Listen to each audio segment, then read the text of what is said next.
Assalamualaikum warahmatullahi wabarakatuh.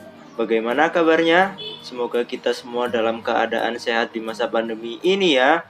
Perkenalkan kami dari kelompok 6 yang beranggotakan ada yang pertama Eka Oktavia, yang kedua Zulkifli, yang ketiga Farhan Yanuar, yang keempat Ike Astriani, yang kelima Retno Puja Lestari, yang keenam Agatha Alfi Dwi Tantri, yang ketujuh Adea Prastiana, yang kedelapan Farid Mansur, yang kesembilan Desti Novitasari, dan yang kesepuluh Fevi Selvia.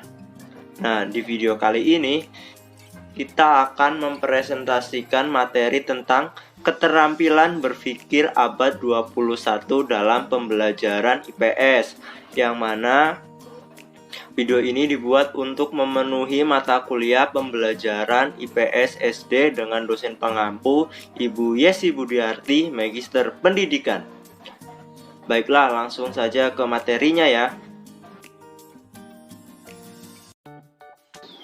Pengertian pembelajaran abad 21.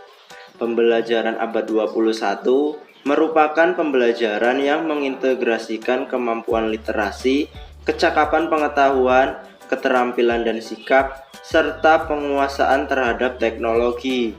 Jadi, dalam pembelajaran abad 21 ini, peserta didik harus bisa mengintegrasikan berbagai macam kemampuan yang mana akan sangat berguna sekali untuk digunakan pada abad ke-21 ini.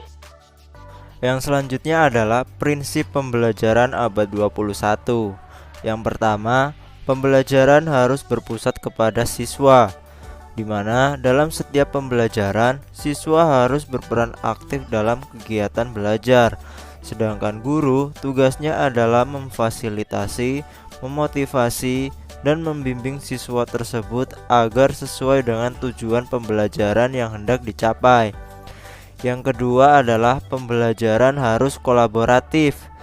Dalam sebuah kelas, para siswa memiliki latar belakang dan kemampuan yang berbeda-beda. Di sini, guru membuat kelompok-kelompok kecil yang terdiri dari siswa yang memiliki latar belakang dan kemampuan yang berbeda-beda untuk mencapai tujuan pembelajaran yang ingin dicapai. Yang ketiga, pembelajaran harus memiliki konteks, di mana materi pelajaran yang dipelajari harus sesuai dengan kehidupan nyata. Yang keempat, sekolah harus terintegrasi dengan sosial, karena manusia merupakan makhluk sosial yang saling membutuhkan. Dan yang selanjutnya, kemampuan yang mencerminkan pembelajaran abad 21. Yang pertama adalah creativity atau kreativitas, yaitu kemampuan untuk menciptakan suatu penemuan baru. Yang kedua adalah communication atau komunikasi, yaitu kemampuan peserta didik untuk menyampaikan, menanggapi, dan menggunakan informasi agar dapat terhubung dengan orang lain sehingga tercapai suatu perubahan ke arah kemajuan.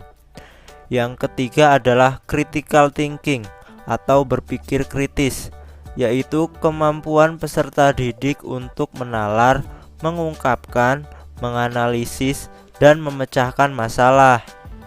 Yang keempat adalah collaboration atau kolaborasi, yaitu kemampuan peserta didik untuk bekerja sama dan bertanggung jawab dengan orang lain sehingga dapat menghasilkan sesuatu yang berguna bagi masyarakat. Yang selanjutnya adalah karakteristik pembelajaran abad 21. Yang A, berpusat pada peserta didik. Yang B, mekanisme pembelajaran harus terdapat interaksi multiarah yang cukup dalam berbagai bentuk komunikasi, serta menggunakan berbagai sumber belajar yang kontekstual sesuai dengan materi pembelajaran.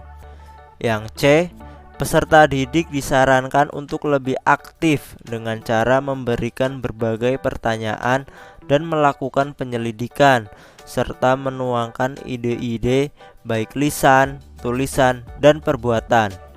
Yang D, Kegiatan pembelajaran yang dikembangkan harus dapat memfasilitasi peserta didik untuk dapat bekerja sama antar sesamanya, atau bisa disebut kolaboratif dan kooperatif. Yang E, pembelajaran harus memperhatikan karakteristik tiap individu dengan keunikannya masing-masing. Yang F, guru harus dapat memotivasi peserta didik untuk memahami interkoneksi antara konsep, baik dalam mata pelajarannya dan antar mata pelajaran, serta aplikasinya dalam dunia nyata. Tujuan utama dari pembelajaran abad 21 adalah membangun kemampuan belajar individu dan mendukung perkembangan mereka menjadi pelajar sepanjang hayat. Yang artinya, proses pendidikan dapat dilakukan kapan saja dan di mana saja tanpa dibatasi oleh usia.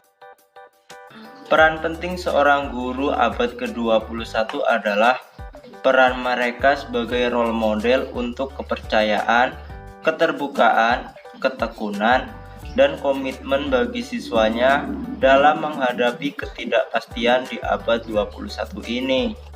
Yang selanjutnya adalah indikator berpikir kreatif dalam IPS.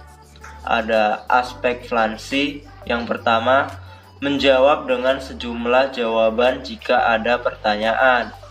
Yang kedua, lancar mengungkapkan gagasan. Yang ketiga, dapat dengan cepat melihat kesalahan dan kelemahan dari suatu objek atau situasi.